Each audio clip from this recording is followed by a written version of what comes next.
Hi, we are back, and yesterday I showed too much of meat and not enough of the measuring, so I'm going to try to redo this. We're making banana bread, and most of your kids in school, in the classroom, have had my banana bread. Even if they didn't want to try it, they did, and I think there's only 2 kiddos that did not really care for it. But it calls for, we're going to double the batch. And so the first batch calls for 3 ripened bananas. Now,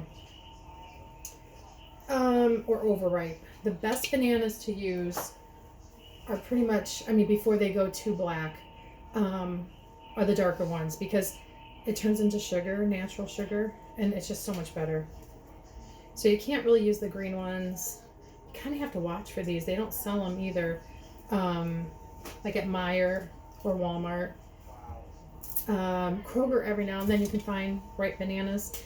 So how many bananas do we need if one batch calls for 3 and we're doubling it? Be thinking about that. I already did go wash my hands, as that's always something you should do. I put my hair back today. All right, if you said 6 bananas, you are correct.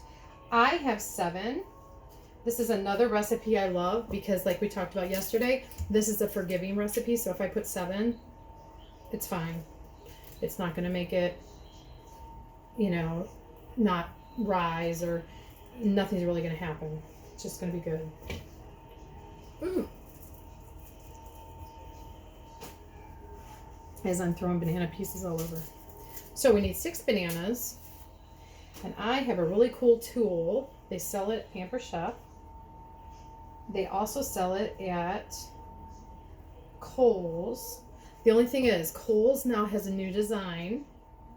So it won't look exactly like this, but if you put meat chopper, it'll come up the other design. It's like a 3-prong instead of the 5-prong. And I'm sure it works the same. Okay, so, and I always try to get all the little vine things off, or whatever they're called, just so I have them off. All right, now this one is the Food Network. This one is Pampered Chef. Debbie Jeffers got me hooked on this, and I have one in the camper. I gave them away as Christmas gifts. Love these. So either one, and the brand new one, there's a new one from Kohl's. You can use that. So just like with the meat, when I usually do the meat, and kids love to do this part. I don't usually have my kids do it, but I'm sure they would like it. And if you see, I'm just mashing them up. That has to be mashed up before you put any of the ingredients in. And I'll post the recipe too. You don't want to go too much, but you don't really want big chunks of banana in your bread. So kind of like that. And you're done with this. So then that can go right in the dishwasher or wherever. All right, now I need 1 cup of sugar, which if I'm doubling, I need 2 cups. If your sugar is clumpy, I hope you can see this. Mine's a little clumpy. I don't know why, but it is. A trick for that is, if I can find it, just get a whisk and just stir it around. So there's not like big chunks of sugar in it. And sometimes moisture gets in it. I don't know how, but it must have. Or maybe when I put it in there, there's already moisture. I don't know. So then it's fine. And so I need 2 cups of sugar. I'm going to try to go quicker today because the other video would not post unless I posted it to YouTube. I tried to post it like all day yesterday. Such a pain. Whatever. All right. And then I need 1.5 cups of flour. Doubling the batch. How many cups? Again with the whisk. Instead of sifting, some recipes called for you to sift. I don't have time to sit there and sift. I just don't. So my dogs think I'm talking to somebody. I usually just sift it like this. It makes it nice and fluffy, airy. I guess not fluffy, but just not cakey. And I don't do a ton. I just kind of do the top where I'm going to need.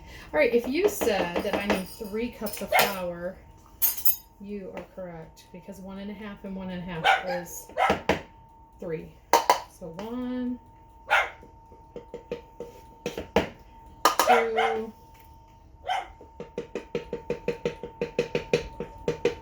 I do that to kind of get the flour down. 3. All right. Then I need a 1/4 cup of melted butter. So this is 1 stick. 1 stick is a 1/2 cup. If I need 1/4 for 1 batch, how many do I need for 2 batches?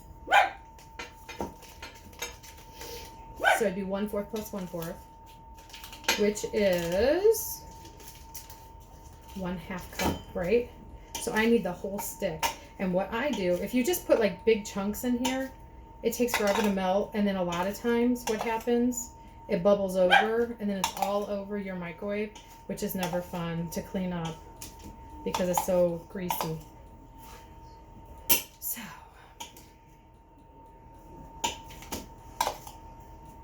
now, if this was frozen butter, you could shred it with the grater and it would melt faster, but I have confidence it'll be all right. What I typically do is put this part over so it doesn't bubble out. Squish it down. Put that over it. Woo! Throw it in the microwave for 30 seconds. And pray it doesn't go all over the place, because although sometimes it does happen. This video will not be edited. All right, while that is going, I need a teaspoon of baking soda, but I'm going to double it. So a teaspoon plus a teaspoon. I bet even first graders could do this part. 1 plus 1 is 2. And what did I say, baking soda? I'll have to check it. All right, 1, 2, and I need a teaspoon of salt. So 2 teaspoons of salt. And the baking soda and the salt make it rise up a little bit. Okay. Really only needs 15 seconds, but I don't have a like where I can put 15 seconds, so I'm just going to have to watch it. Because if not, it's going to bubble up. I already have my oven on for at 350, preheating and ready to go. All right, let's see. Looking good, I think. If there's a little bit of pieces in it, all you gotta do is stir it because it'll all melt then. All right. I typically don't put this in until I'm ready to stir, because if you put it in right now and don't stir, it's gonna have some clumps with flour, and because it's liquid going into this, it makes like a paste, and so I don't put that in until I get everything in, which I got everything in, so I can put it in. All right, as you can see, that this, it separates too, but I'm thinking you can see that it's just a hair, we never say hair when we're cooking, but just a smidge over 1/2. And again, not a big deal. It's going to be okay. It'll be all right. Because when I pour it in, there's going to be some in the cup. So it'll be all right. All right. So, and I just gently stir this all up. Now, some people put mini chocolate chips in. I don't typically. My kids don't like that, but you can. You can put all kinds of variations. A lot of people put nuts in there. I don't, just because My sister's allergic to nuts, and you know, when you're bringing food in for school or whatever, I just typically don't do the nut part. But you could put a half a cup of chopped walnuts in, and I think though the walnuts or nuts in any case make your breads or cookies or whatever dried out. I don't know, there's no proof, but I just feel that's what happens. And my bread is typically very, very moist and good. So, I don't know. All right, and then you just stir it up until it's all combined. My dogs probably think I'm knocking on the door. And so this is what it'll look like. Just like batter. All right, so I'm gonna do some cupcakes and some loaves.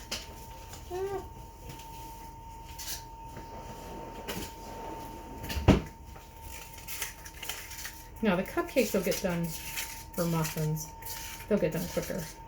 Batman, because that's what I have. Must be left over from a party from years ago. All right, and I like everything to be match, to be about the same size, because if you have one that's too big or one that's smaller, having 4 children, you just learn it's easier just to have everything be the same amount. They're not as bad now, but I'm already do it, so I'm taping. So Thomas is done working.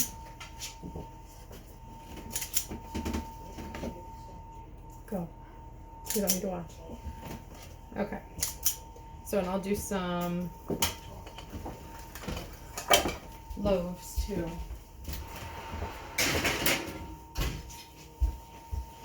Now with the pans, I always spray them. I think because they're foil, you don't have to, but I just do. I like the butter flavored, because then it really tastes good. And with those, I usually put 4 scoops in, kind of heaping scoops.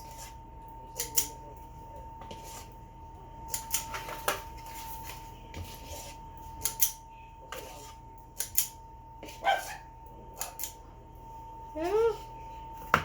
Trying to go quick so it'll upload to Facebook instead of going to YouTube.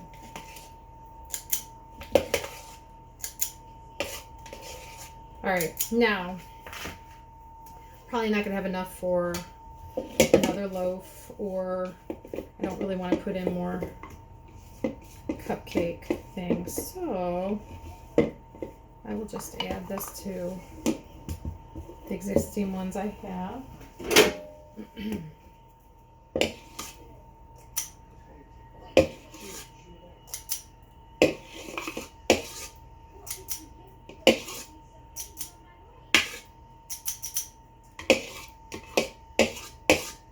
Hopefully you guys are having a good day. I know it was raining today, and it's hard to play outside and have fun. Hopefully you're staying safe and staying out of the stores and all that fun stuff. These I'm going to put on a tray, just because they're easier to get in and out. No other reason. And I don't put them real close together because I want heat around the whole thing. So I'll set my timer for, with the muffins, I'm thinking, I think 15 minutes, 17 minutes, but I'm going to put 15. I don't want to burn them on air. But I forgot to put eggs. Well, we shall see how these turned out. Always read your recipe. Forgot to put the eggs. Can't pull them back out, so we'll see. They may be really flat. If that's the case, I may not show this video, or maybe this will be the blooper one.